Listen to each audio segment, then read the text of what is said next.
Habang nakafocus ang lahat dito sa finals ng Barangay Hinebra at ang TNT Tropa, ang Magnolia Hotshots at Converge Fiber XS daw ay nagkakaroon na ng ugnayan. At mukhang ang tinitignan daw ngayon itong Magnolia Hotshots ay kung posible na maakuha nila dito sa isang trade yung first round draft pick ng Converge Fiber XS.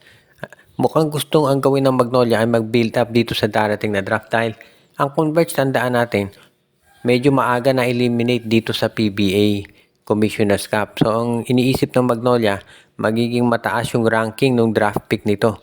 Kaya iyan ang gusto nilang makuha ngayon. At sa tingin ko naman baka i-offer daw ng Magnolia ang kapalit si Russell Escoto plus itong isang first round draft pick din ng Magnolia. So 2 for 1 yung magiging palitan, si Escoto at yung first round draft pick ng Magnolia kapalit ng first round draft pick ng Converge. At dahil dyan, marami kasi mga players dito sa darating na draft na baka minamataan ng Magnolia. Sa tingin ko mukhang tinitignan talaga nila dyan ay ang 6'8 na si Darren Mayo.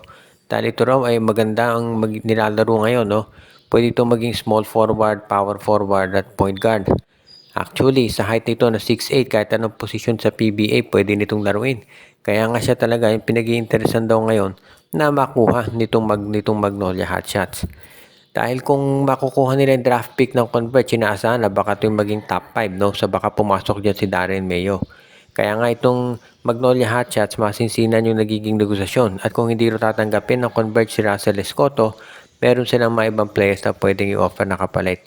So iyan yung mga nakikita natin na pwedeng magbago dito sa lineup ng Magnolia Hotshots na tinitignan naman ng karamihan talaga na magkakaroon ng improvement sa kanilang lineup. Lalo na kung sabihin natin na matutuloy talaga yung kanilang usapan. Dahil syempre kung ikaw naman ang Magnolia, gagawin mo ang lahat para maipakita na seryoso ka dito sa kampyonato.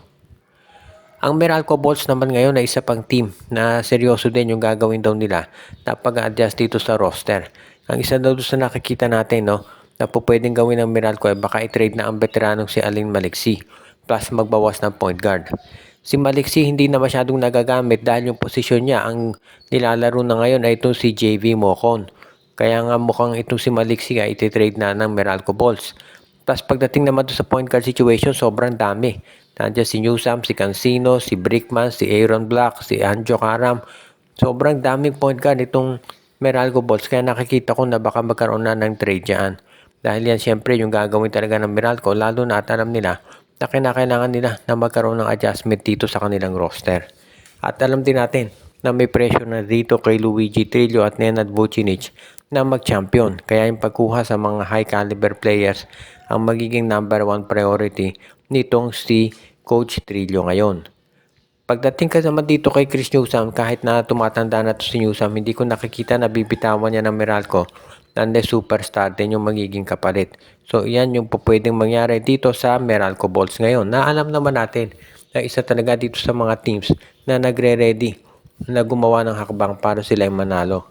Kaya nga kung ikaw ang Meralco, talagang magiging mabigat itong mga susunod pang mga conferences. Dahil siyempre, lalo na nakikita mo na naglalaro sa finals itong TNT at naging number 1 seed yung Index. Talagang makakaramdam ka ng pressure na mag-deliver. At parang yan ngayon yung pinagdadaanan nitong Bulls. At tingin ko, magkakaroon ng mga major movement dito sa kanilang lineup dahil yan na kinakailangan para sila manalo. So far, itong Meralco Bulls, magiging asahan natin na magiging isa sa mga matinding players sa mga teams na gagawa ng hakbang para masiguro na sila talaga ay makakapasok na dito sa championship pagdating sa PBA.